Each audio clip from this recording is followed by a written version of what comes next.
نحمده ونصلي على رسوله الكريم اما بعد فاعوذ بالله من الشيطان الرجيم بسم الله الرحمن الرحيم رب اشرح لي صدري ويسر لي امري واحلل عقدة من لساني يفقهوا قولي. ہم اور ہمارے بچے پروگرام کے سلسلے میں آج ہم 5ویں ہفتے کا موضوع پڑھیں گے کہ کس طرح بچوں کے برے رویوں کی حوصلہ شکنی کی جائے، بچوں کو کس طرح ڈسپلن کیا جائے. اس سے پہلے ہم نے بچوں کی اصلاح اور بچوں کی تربیت کے لیے جو اصول پڑھے تھے اس میں ان کی تعریف کرنا، ان پہ توجہ دینا، ان کو انعامات دینا اور جو کام ہم شروع کریں اس کو مسلسل جاری رکھیں.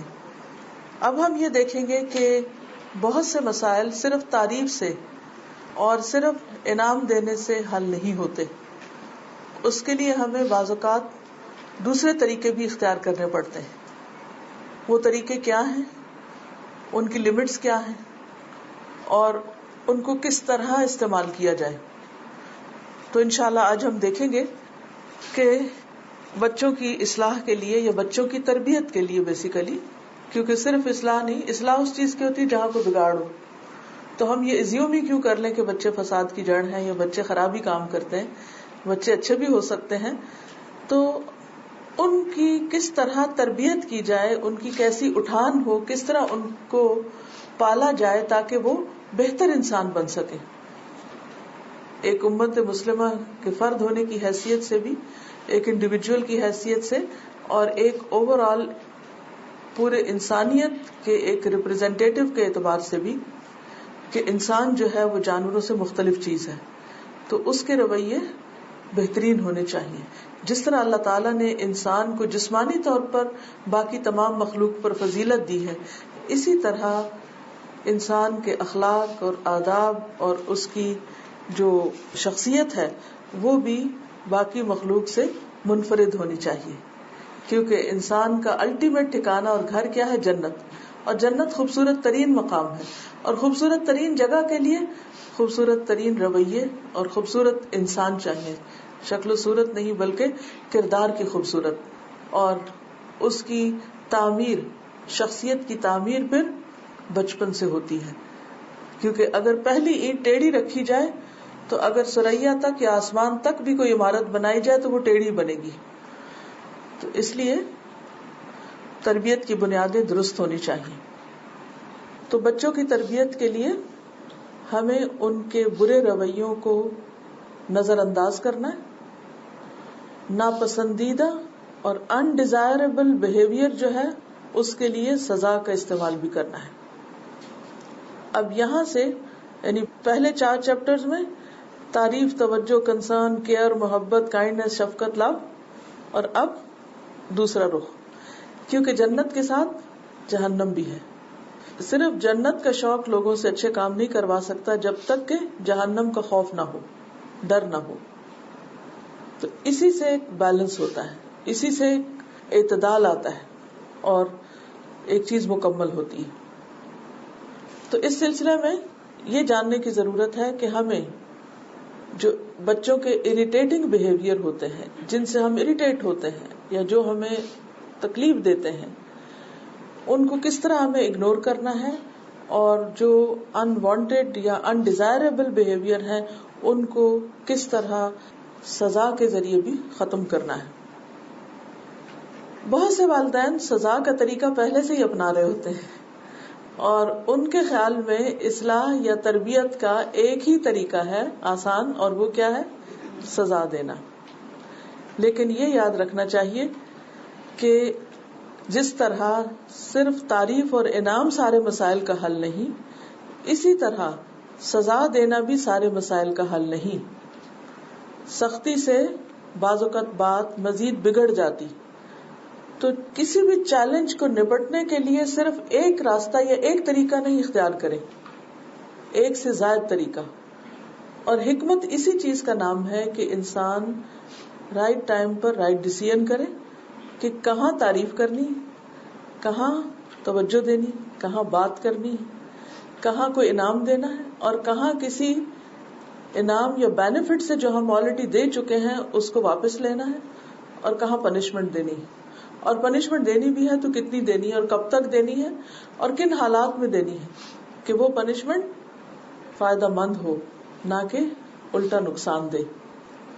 عام طور پر ہم سزا کب دیتے ہیں؟ آپ میں سے کوئی بتائے گا؟ جب بچے کیا کرتے ہیں؟ مس بہیو کرتے ہیں, اریٹیٹ کرتے ہیں, بدتمیزی کرتے ہیں, بات نہیں مانتے, ایسا رویہ ظاہر کرتے ہیں کہ جس سے ہمیں کوفت ہوتی ہے, جو ہم نہیں چاہتے کہ وہ کریں یا وہ ریکمینڈیڈ نہیں ہے. تو ایسے مواقع پر ہم عام طور پر پریشان ہوتے ہیں. لیکن سوال یہ پیدا ہوتا ہے کہ واقعی صحیح کیا ہے اور صحیح کیا نہیں ہے, کس کو آپ بدتمیزی کہیں گے اور کس کو آپ بدتمیزی نہیں کہیں گے, اس کو ڈٹرمن کرنا بھی ضروری ہے. مثلاً ایک بچے کی آواز کا والیوم ہی اونچا ہے اور وہ جب بات کرتا ہے اونچی آواز میں کرتا ہے. اب کوئی اور دیکھے تو ہو سکتا ہے کہ کہے کہ کتنا بدتمیز بچہ ہے جو اتنا اونچے سے بولتا ہے. تو کیا واقعی اس کا اونچا بولنا اگر آپ کو اریٹیٹ کر رہا ہے تو واقعی وہ ایک بدتمیزی بھی ہے یا نہیں؟ ٹھیک ہے نا. تو عدل و انصاف کا تقاضا یہ ہے کہ آپ پہلے اس کو ڈیفائن کریں کہ مس بہیویئر کیا ہے جس کو آپ مس بہیویئر کہہ رہے ہیں. کہیں ایسا نہ ہو کہ وہ جسٹیفائڈ ہو اپنی کسی بات میں یا اپنے کسی رویے میں یا آپ کو کچھ کہنے میں یا آپ سے کچھ مانگنے میں یا آپ سے کسی مطالبے میں وہ درست ہو. یا مثلاً آپ اس کو کوئی کام کہتے ہیں کرنے کو اور وہ ٹائم لے رہا ہو, آپ بلائیں کہ ادھر آؤ, اچھا آتا ہوں. اب آپ کو نہیں پتا وہ کیا کر رہا ہے. ہو سکتا ہے کہ اس کا کوئی پروجیکٹ بالکل آخری حصے میں ہے یا کوئی سینٹینس لکھ رہا ہے اور اس کو کمپلیٹ کرنا ہے, کیونکہ اگر وہ اسی حال میں اٹھ گیا تو دوبارہ واپس جا کر اس کام کو مکمل کرنے میں اس کو دیر لگے. تو عموماً ایسے ٹائم پر پھر بچے ہاں تو کہہ دیتے ہیں, آتے نہیں. اب آپ کو نہیں پتا کر کیا رہے ہیں, اب آپ جاتے ہیں, نہ پوچھتے ہیں, نہ سوچتے ہیں, نہ سنتے ہیں, نہ سمجھتے ہیں, نہ دیکھتے ہیں کہ ہو کیا رہا تھا, ایک لگاتے ہیں کہ انتہائی بدتمیز ہو اور میں آواز دی تمہیں اور تم نے سنا نہیں اس کو. کیا یہ طریقہ جو ہم نے اختیار کیا یہ درست تھا؟ تو بچوں کی تربیت سے پہلے تو ہمیں اپنی کرنی چاہیے, ہم اور ہمارے بچے. ٹھیک ہے کہ ہم کیا کر رہے ہیں, ہم کس کو بدتمیزی کہہ رہے ہیں. ہم ان کے جوتے میں بھی پاؤں رکھ کے دیکھیں کہ ان کو پنچنگ کہاں سے ہو رہی ہے. اسی طرح کی مختلف سچویشنز. اب یہ جو میں آپ کو بتا رہی ہوں آپ گھر جا کے اس کا تجربہ کریں گے. آج جا کے آپ دیکھیے کہ بچے نے جو بدتمیزی کی وہ کیا تھی, کیوں کی, اور اس کو میں نے کتنا انڈرسٹینڈ کیا اور کیا وہ واقعی بدتمیزی تھی بھی یا نہیں. اب مثلاً ہو سکتا ہے بچہ کوئی ایسی چیز دیکھ رہا ہو اور خوب ہنس رہا ہو. بعض اوقات ہوتا ہے نا, کچھ دیکھ رہے ہوتے ہیں, کسی سے بات کر رہے ہوتے ہیں, ہنس رہے ہیں. اچھا آپ باہر بیٹھے ہیں, آپ کو نہیں پتا کہ اندر کیا ہو رہا ہے. آپ سمجھتے ہیں کہ آپ نے جو ابھی ان کو کام کہا تھا وہ آپ کا مذاق اڑا رہے ہیں. تو اس طرح کی بھی مس انڈرسٹینڈنگ سے آپ جا کے دروازہ کھول کے درد سے چیخنا چلانے شروع کرتے ہیں, تم پاگل ہو گئے, تمہیں یہ بات ہے ہنسنے کی, حالانکہ وہ اس پہ نہیں ہنس رہا جو آپ سمجھ رہے ہیں, وہ کسی اور بات پہ ہنس رہا ہے. یا بعض اوقات بچے آپس میں ایک دوسرے کے ساتھ خوشی خوشی میں لڑائی کر رہے ہوتے ہیں اور ہم سمجھتے ہیں کہ یہ بدتمیزی کر رہے ہیں. ٹھیک ہے, اس کی حدود ہے کہ کس حد تک کیا لفظ استعمال کر سکتے ہیں, کیا نہیں کر سکتے. لیکن یہ جاننا انتہائی ضروری ہے کہ آپ کس کو مس بہیو کرنا کہہ رہے ہیں, کس کو بدتمیزی کہہ رہے ہیں, کس کو غلط رویہ کہہ رہے ہیں جس کی آپ اصلاح کرنے جا رہے ہیں. کیونکہ یؤتی الحکمت من یشاء ومن یؤت الحکمت فقد اوتی خیرا کثیرا. وہ جس کو چاہتا ہے حکمت دیتا ہے, اور جس کو حکمت دی گئی اس کو بہت خیر کثیر مل گئی. بہت سے معاملے مسئلے وہیں حل ہو جائیں گے. اب اگلا سوال یہ کہ بچے ایسا کرتے کیوں ہیں, وہ کیوں اریٹیٹ کرتے ہیں, وہ بدتمیزی کیوں کرتے ہیں, بعض اوقات ایسا رویہ کیوں ظاہر کرتے ہیں جو آپ کو اچھا نہیں لگتا, جس سے آپ تنگ ہوتے ہیں. آپ نے یہ لسٹ بنانی ہے کہ آپ اپنے بچے کی کن کن باتوں سے تنگ ہوتے ہیں.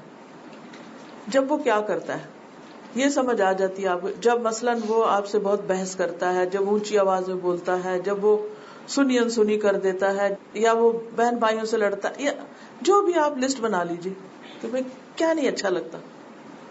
اب اگلا ہے کہ کیوں کرتا ہے, وجہ تلاش کیجیے.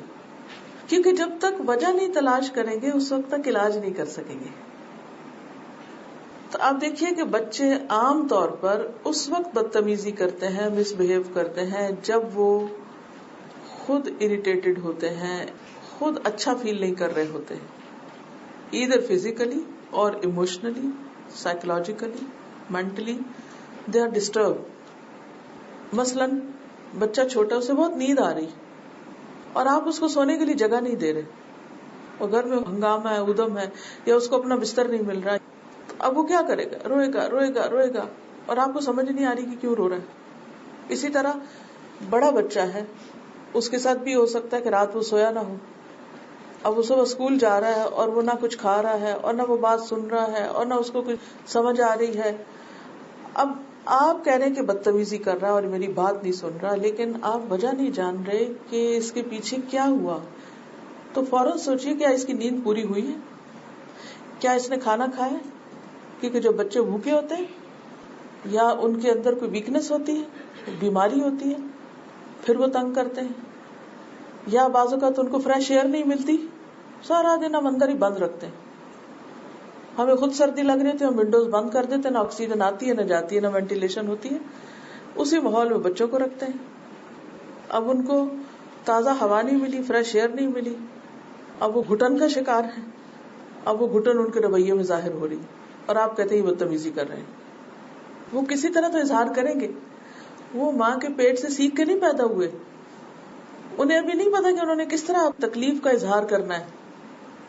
بعض رو کے کرتے ہیں، بعض چپ کر کے کرتے ہیں، بعض کسی طرح. یہ تو ماں کے سمجھنے کی ضرورت ہوتی ہے کہ اس کے پیچھے کیا چیز اس کو یہ کروا رہی ہے. تو ہمیں سمجھنے میں مشکل ہوتی ہے. تھکے ہوئے بچے کا مزاج ضرور خراب ہوگا، پھر اس طرح بھوکا بچہ چڑچڑا ہوگا، سست بچہ ضدی ہوگا. آپ کہیں گے یہ کرو، وہ نہیں کرے گا، وہ ضد میں ہوگا. بیمار بچہ غصے میں آ سکتا ہے، اس کے سر میں درد ہے، اس کے دانت میں درد ہے، اس کے کان میں درد ہے، اس کو پتہ نہیں کہ وہ کیسے بتایا آپ کو کہ درد ہے، تو وہ آپ کی بات نہیں سنتا. آپ کہتے ہیں کھانا کھا لو، کہتے نہیں کھانا. آپ کہتے سو جاؤ، نہیں سونا. اچھا بیٹھ جاؤ، نہیں بیٹھنا. کوئی ایک بات نہیں مان رہا ہوتا بچہ. جب بچوں کے دانت آ رہے ہوتے ہیں بچے کتنے چڑچڑے ہو جاتے ہیں. اب مائیں تنگ ہو رہی ہوتی ہیں، اب ان کو یہ نہیں پتا کہ اس کو کھجلی ہو رہی ہے دانت پر، اس کو کوئی ایسی چیز دیں. تو اس لیے ماں بننا بھی ایک فن ہے، ایک ہنر ہے. اس کو پتا ہونا چاہیے کہ بچے کس کس بات پر اریٹیٹ ہوتے ہیں، کس ایج میں کیا ہوتا ہے. اگر واقعی آپ ایک اچھی نسل پروان چڑھانا چاہتے ہیں تو اس علم کو اپنے اوپر فرض کے درجے میں سمجھیے. جو بھی بچی ماں بنے اس کے لیے لازم ہے کہ وہ پھر بچے کی ہر سٹیپ کے بارے میں، بچے کی نفسیات کے ہر مرحلے کے بارے میں خوب جائے. اب تو ویسٹ نے پیرنٹنگ میں بہت کتابیں لکھی ہیں، موجود ہیں، لیکن اسلامکلی کوئی خاص چیز موجود نہیں ہے کہ جس سے قرآن و سنت کی روشنی میں گائیڈ کیا جا سکے کہ واقعی پھر کرنا کیا چاہیے. تب ہونا یہ چاہیے کہ آپ بے شک ان کتابوں کو بھی پڑھیں، لیکن ساتھ ساتھ آپ کے پاس قرآن و سنت کا ایسا علم ہو کہ آپ خود چھان سکیں کہ کیا چیز ٹھیک نہیں ہے. اور ان کی بھی جو لکھی ہوئی کتابیں جو تجربات پر مبنی ہیں ان میں بھی تبدیلیاں آتی رہتی ہیں. آج ایک تھیوری آتی ہے کہ بچے کو ٹائم آؤٹ دینا، کل آتی ہے نہیں یہ تو نفسیاتی طور پر اس کو بڑا نقصان دینے والی چیز ہے، اس لیے اس کو یہ نہیں دینا چاہیے. تو اس میں پھر ہم دیکھیں کہ کیا پروفیٹ صلی اللہ علیہ وسلم نے ڈسپلن کے لیے ایسی کوئی ٹیکنیک آزمائی یا نہیں. تو قرآن و سنت کا وسیع مطالعہ بھی ساتھ ساتھ بہت ضروری ہے. یعنی جن علوم کو سیکھنا فرض ہے، میرے نزدیک ماں بننے کے لیے بچوں کی تربیت کے علم کو حاصل کرنا فرض ہے. پھر اسی طرح یہ ہے کہ بچے اس وقت بدتمیزی کرتے ہیں کہ جب وہ انوانٹیڈ فیل ہوتے ہیں. اچھا مائیں بڑے شوق سے کہہ رہی ہوتی ہیں بس یہ تو ایسے ہی آ گیا، اور اس کے لیے تو ہم نے کوئی پلان ہی نہیں کیا تھا، اور ہم نے تو چاہا ہی نہیں تھا، اور اس کی تو ضرورت ہی نہیں تھی، اور یہ تو ایکسٹرا ہے، اور ہماری تو فیملی کمپلیٹ ہو چکی تھی، وغیرہ وغیرہ. یہ باتیں بچوں کے سامنے کبھی بھی نہیں کرنی چاہیے. جس دن بچے کو یہ فیل ہو گیا کہ وہ ماں باپ کے لیے انوانٹیڈ ہے اور ماں باپ اس کو چاہتے نہیں اور وہ ایک ایکسٹرا چیز ہے، اس پر غم کا پہاڑ ٹوٹ پڑے گا، اور پھر کوئی چیز اس کو سیکیورٹی نہیں دے سکتی. جو بھی بچہ دنیا میں آیا ہے وہ اللہ کے اذن سے آیا ہے، اور اللہ کا ایک تحفہ ہے اور ایک رحمت ہے آپ پر. اس لیے کبھی بھی بچوں کے سامنے یا پیچھے اس قسم کی باتیں بھول کر بھی نہ کریں، اور بچے کو یہ احساس نہ ہو کہ وہ ریجیکٹڈ ہے یا انوانٹیڈ ہے یا اگنورڈ ہے. کیونکہ جن بچوں کو یہ احساس ہو جاتا ہے کہ کوئی انہیں پیار نہیں کرتا، ان کی کسی کو ضرورت نہیں.